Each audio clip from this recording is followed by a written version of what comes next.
So clutch all the way down, engage natin yung ating first gear. Magbibigay ako ng gas up to 1000 RPM, then nalalagay ko sa clutch biting point yung ating clutch para umarangkada yung sasakyan. Bibitawan ko na siya, pag 10 kilometers per hour na yung atakbo ng ating sasakyan all the way up, dahil hindi na tayo mamamatayan ng makina at this point. Okay? So paano pahintuin yung sasakyan mga ka-fixit? Ano yung una nating dapat tapakan? Brake pedal ba? Or clutch pedal?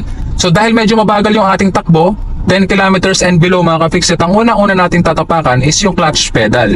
Clutch all the way down, then progressive braking. Tatapakan natin yung ating preno, progressive braking hanggang makahinto yung ating sasakyan on a smooth manner mga ka-fixit.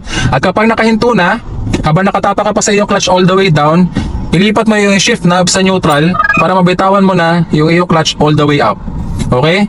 Then now, habang nakatapak ka sa iyong brake pedal, pwede mo nang i-engage yung iyong handbrake.